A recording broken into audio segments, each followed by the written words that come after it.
It's 12 years ago. My sister-in-law contacted me online and said, I'm selling these clothes. They're really amazing. These clothes are amazing. You have to check it out. You have to buy them. And I went online, and it was the dawn of leggings. People had finally accepted that leggings could be pants. Because up until that point, leggings were something you wore under your clothes. Leggings were not pants. So we finally accepted that leggings were pants. And there was a company selling leggings through home workers through MLM. And all the leggings patterns were limited edition, which made them really unique. And so these consultants would list their leggings and open a instant messenger group for all their friends, and their friends would claim the leggings they wanted. And in one evening, that person would make thousands of dollars. And that went well for a while. And then they started bringing in their friends. And this person was a teacher, and they brought in all their teacher friends. And suddenly they stopped making money because all their friends were also selling what they were selling. And if you don't know the story, just Google LuLaRoe. Not Lululemon, LuLaRoe. The quality over several years, the quality of these leggings and the matching dresses and the matching tunic tops went downhill to where the leggings were starting to fray and get holes. They were being delivered moldy. And what happened is that the business grew so fast that their warehouse wasn't even big enough for receiving. And so they were storing these leggings and these tops and these dresses. They were starting to store them outside. I mean, they tried to weather protect them and carport them or whatever. But what started happening was clothes were being sent to distributors in bad shape, and then people started returning them. So now not only is the market saturated, but the product degrades.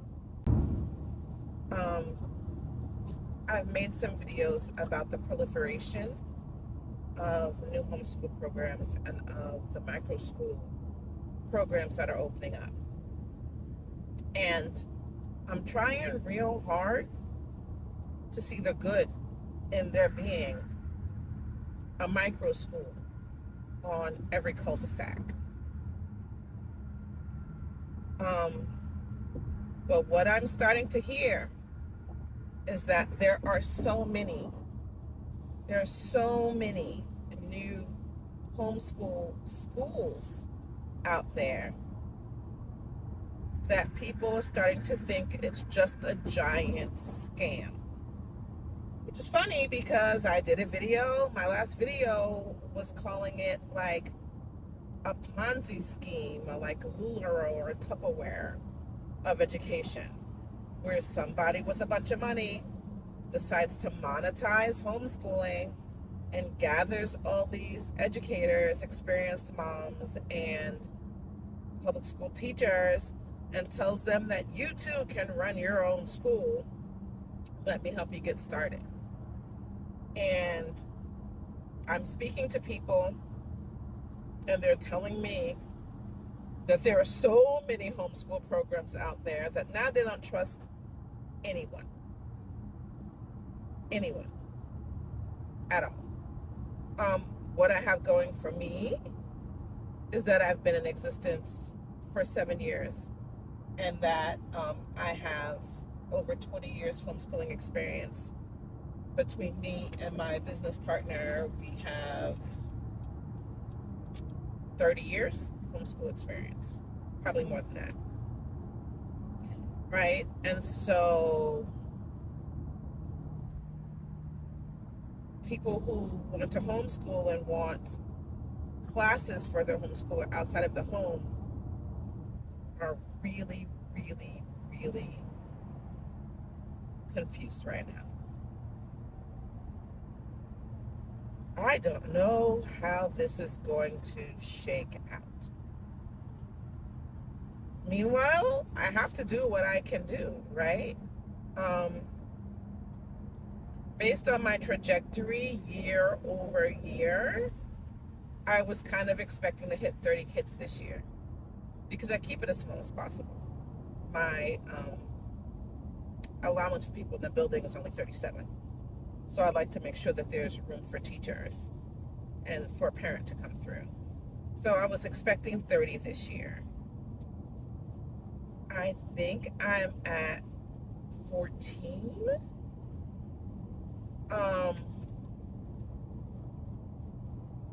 And last year, this time I was at 18. So you can see that these small micro schools are pulling from our local population. That's fine, it is what it is, right? What we have that's different is we have a theater program. It's really hard to run a theater program with 2 families. Like you can't do a full production on a stage. The fees are too much. It would just be too costly.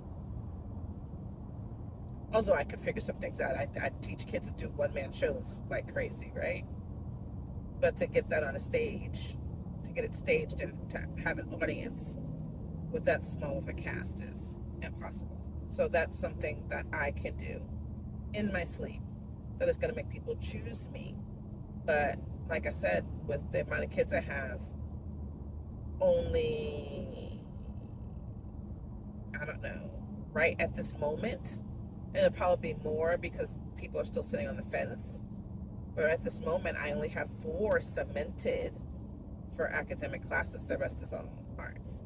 And so that's what's happening, losing academic students, which is crazy because my academic classes have always been bigger than my arts classes. So now it's flipped to the other demographic. So I'm on a ton of message boards for homeschoolers, Reddit, Facebook, etc. And I'm on a couple of microschool message boards of people starting microschools. None of them, most of them don't have the number of students that they felt they needed to start. Because it got oversaturated in 1 year. 1 year. Everybody seems to have 2 families, which is usually their kids and the neighbor's kids. And honestly, that's not bad. That's not bad for homeschooling, for homeschool program to stay that small when it is the homeschool program in your cul-de-sac, the homeschool program in your neighborhood. Because you go too big, now you're dealing with legal issues and running a business from your home, and so on and so forth. So 2 families, 3 families max, stays casual, stays small. But literally everybody is doing it right now. And I'm concerned about the sustainability of it. I'm concerned about the long-term implications. I'm concerned about people who have put their time and money into this to get this started. I'm concerned about the financial problems they're going to have when this market, we've been homeschooling for decades, and now there's a market. But when this market is so oversaturated, you know, and everybody wants to be a homeschool leader, everybody wants to be a homeschool founder. When the founders that have been here for years are struggling, the new people who are just starting are gonna struggle. Now, there are some people who are reaching their numbers and then some. Um, and I'm curious to hear how they're doing that. And I'm just going to go straight on the message board and I'm going to ask. For those of you that are reaching your desired numbers, how are you doing it? Is it because they're in a more metropolitan area and less like subdivision, suburb, cul-de-sac?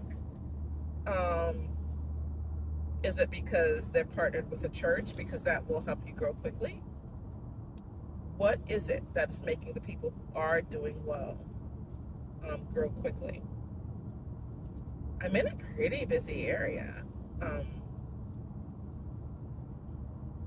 but I'm in a town center, which is more geared toward 20-somethings and elderly. And so I actually am advertising in the next zip code over from where I am. I'm curious. I would love to hit the numbers that I had hoped to hit. I would love to go back and hire the extra teachers that I had hoped to hire.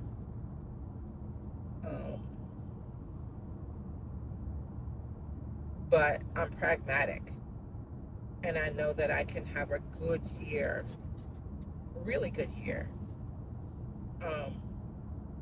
with the children that I have.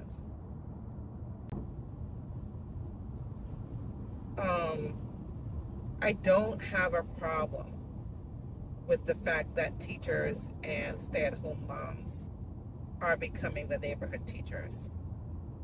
I don't. I have a problem with the fact that someone else is controlling it. Someone else is pulling these people together, hyping them up, selling them on their curriculum, on their system, and then controlling it.